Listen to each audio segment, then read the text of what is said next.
Okay, if you don't have your treat, please grab it. Can I get a round of applause, please, for Chef Tom's Soil Moisture Sensor Cupcakes? Yay! Okay. We started a while ago trying to count up the number of soil moisture sensors that we've sold.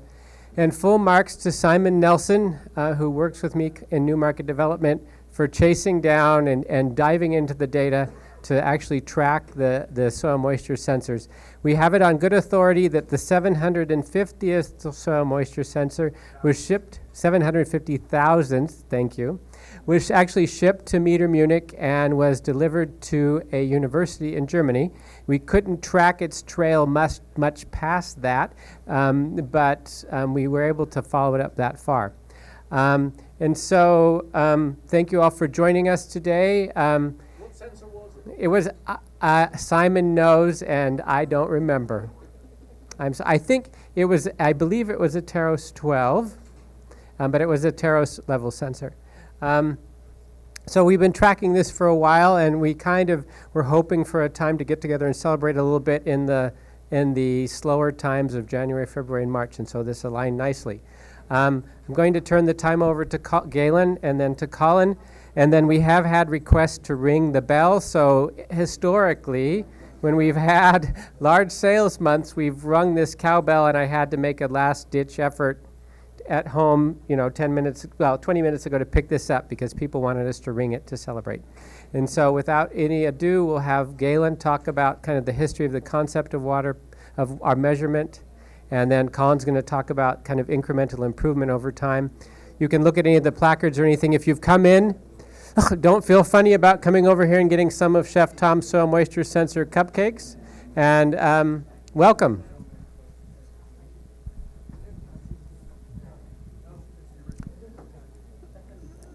Well, I was just going to go over some of the history, and I did that not too long ago, I think, in a lunch meeting. So for some of you, this may be repetitious, but we have a fast enough turnover in the company these days that there are probably some of you who haven't heard it before. I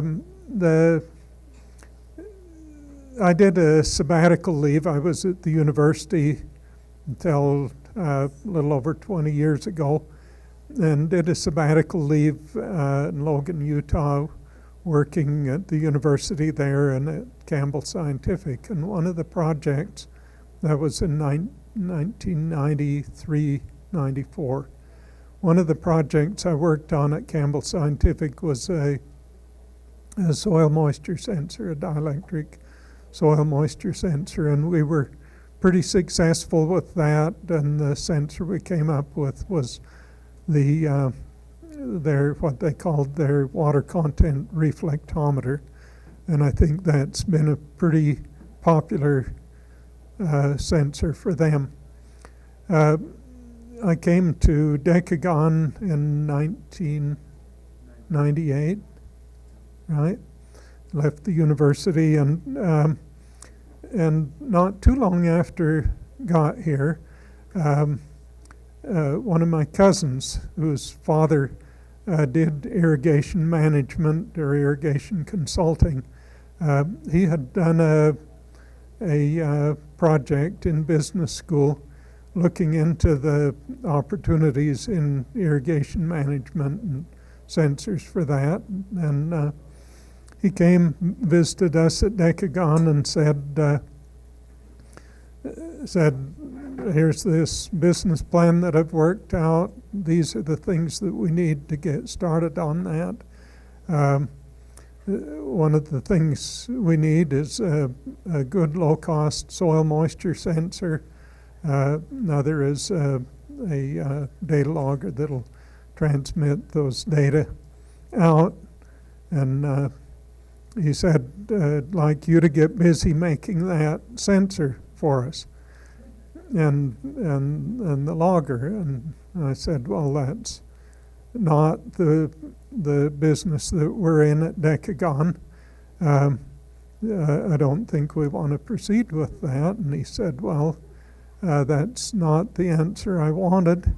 He said, I'll just sit here and wait until you're ready to move forward with that. He's a pretty persistent cousin. And so we decided reluctantly to start on that. And I was not, of course, going to copy things that I had done at Campbell Scientific, but after I finished there, I had some other ideas on ways to build a sensor, and so went to work on that. And Brian did a wonderful job of pulling together a bunch of our sensors, the historical things. And Colin was just saying a little bit ago that you look over these displays and it almost brings tears to your eyes to think of all that we went through to get where we are. But if you look at this first one up here, that's pretty close to the first one of those that we made. And pretty amazing to think that over what's been about 20 years now, a little more, that we've sold 750,000 of those. I suspect that that's more soil moisture sensors than anybody else has sold, wouldn't you guess? And I think we're not through. Now, I'm pretty darn sure we're not through. Paulo just got me this one. We've been granted patents on these new ideas that Paulo has. This, I would be willing to wager, is the best soil moisture sensor in existence right now, that it has its ability to measure dielectric and electrical conductivity and not have those two things interfere with each other, I think is unique. And we've just gotten the patent on that. The old patent ran out, a year or so ago.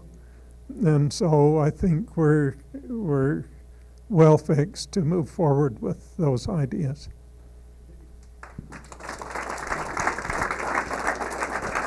Guys, there's still a lot of seats in here if you want to come over. I'll wait just a second. Come sit down, because we're going to show a video here in a moment. If you can, just come over. If you're not comfortable, I understand.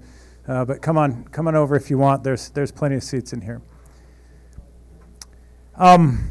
Like Dad said, as I look over, I mean, the sensors here, I'm reminded of something Kirsten told me once, which was, you're really, really persistent.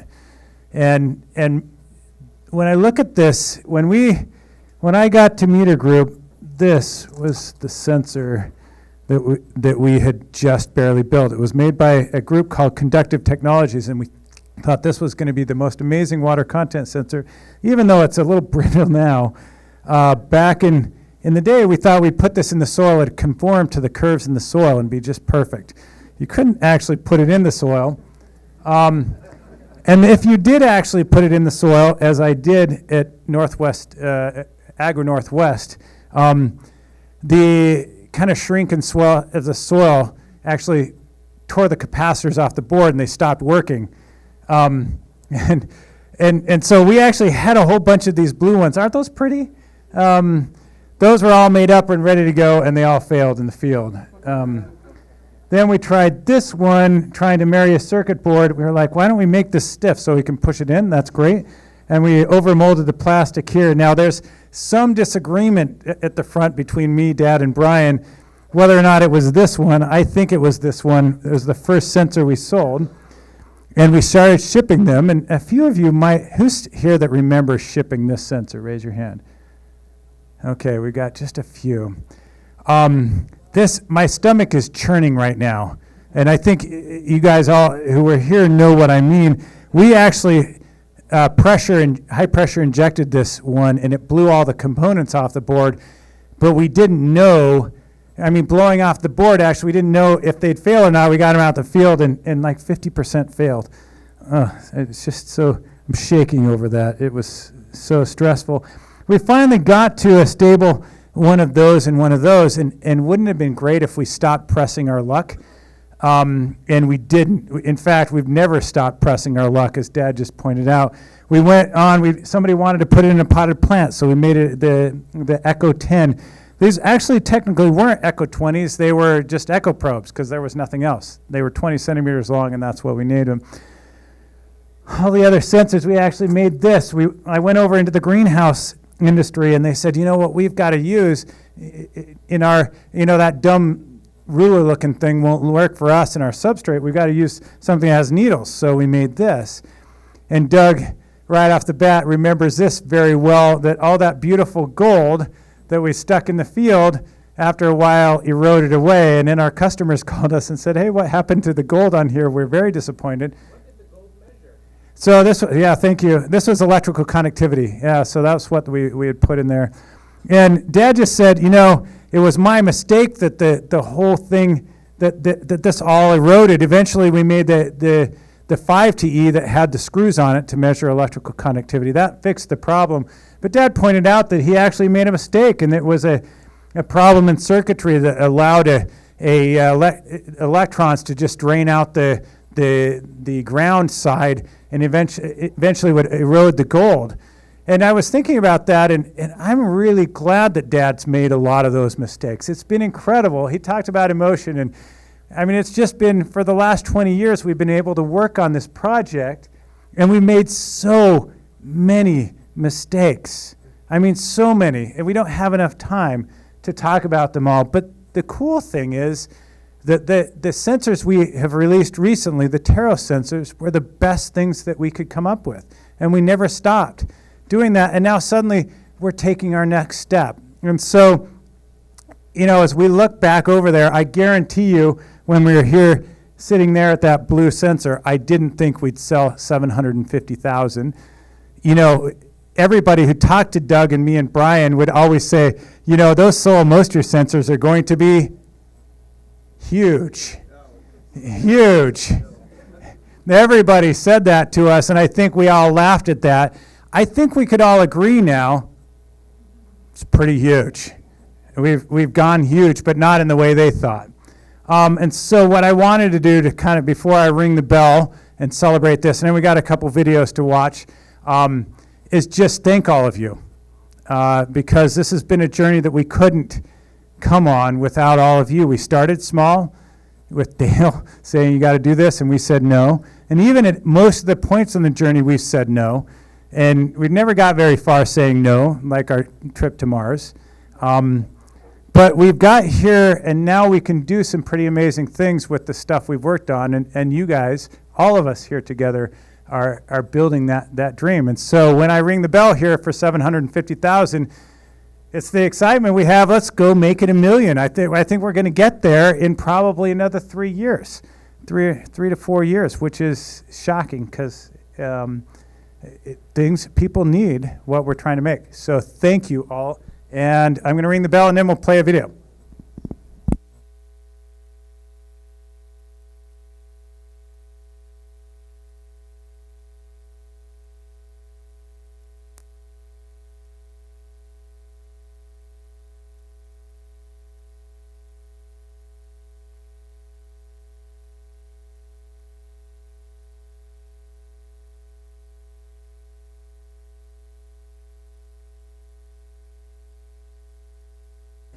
So we're going to show you a couple videos. One is just a history video, but the other one is one of my favorite videos Meter Group's ever made. And I know Christian hates it, so good thing he's not here. Yeah, that's another one. That's not this one. Friends would walk up to me and just be like, what the f is in your mug? And Yeah, we got a camping ad. Okay, here we go. It's a great sensor. Researchers and commercial growers like that it has stainless steel pins that don't bend, a durable polyurethane filling that protects the circuitry and internal components, and that has been developed here at Decagon by our team of scientists for high accuracy and performance. Our rugged sensors have been tested in the field, but how do they hold up in the streets? Introducing the GS Bling. But let's be real. It's about time that you got the sensor that matches the lifestyle that you deserve. While stainless steel needles and a polyurethane filling are great for the GS3, we looked at it and we said, boring. That's why we made it out of solid 18 karat gold and have encrusted it with diamonds. Our production process for the GS Bling starts with melting down gold in a furnace fueled entirely by $100 bills. As one of the final steps in the calibration process, each GS Bling is exposed to 1 full hour of underground rap music. Once the GS Bling reaches your door and you open that box, you might think, wow, this smells a lot like the Himalayan mountains. That's because your GS Bling just spent 1 month vacationing there. You might be thinking, wow, that sounds extravagant. But come on, you've got some extra grant money to spend.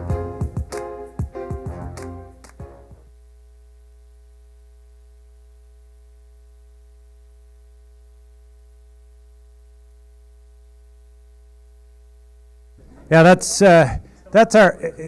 Eric Sear. Anybody remember Eric? He was actually over here. He's in the area. He'd stopped by a meter group not the other day. But here's a history video.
That was obviously an older video. Released Teros 10, 11, 12 in 2018. Getting that right, Leo? Okay. So that was our release in 2018, and then here in 2022, we're looking forward to releasing the Teros 15, the newly patented complex dielectric sensor technology. So some good history. Anyway, thanks for joining us today and talking about some of this history. It's been a wonderful ride, and again, really appreciate all that you've done. Do that. Brian has put together a great display here of a lot of the history. Take a moment to look around. Alexa Black came around and illustrated all these things. I'm like, wow, that looks great. I recognize why that is. That's Alexa. With some of our old pictures, don't avoid seeing the beautiful EM5 data logger from that had the dubious distinction of dropping its guts out on the ground in a puddle of water regularly. And it didn't make researchers enthusiastic about our stuff, but it was a beautiful little data logger. It had a whole radio in there and everything. What's that? We sold a ton of them. When we got rid of those, also in 2018, when we stopped building the EM5B, which is kind of the daughter of the EM5, there were a lot of people who were sad. The Japanese had their own funeral for the EM5B. They were very sad. So, did you? Well, I just remember that we were kind of hum-hawing about redesigning it, wondering if we could just make it better. And then Galen went out to Agri Northwest, found a bunch of them on the ground, and came back, yep, we're making it over. Right. Yeah. Yeah, it was always discouraging to walk in the field and find them on the ground with the customer. The value of customer visits. The value of customer visits, for sure. Anybody have a short story? We got like 2 minutes left that we missed on this incredible journey. I want to share. Okay, guys, thank you so much.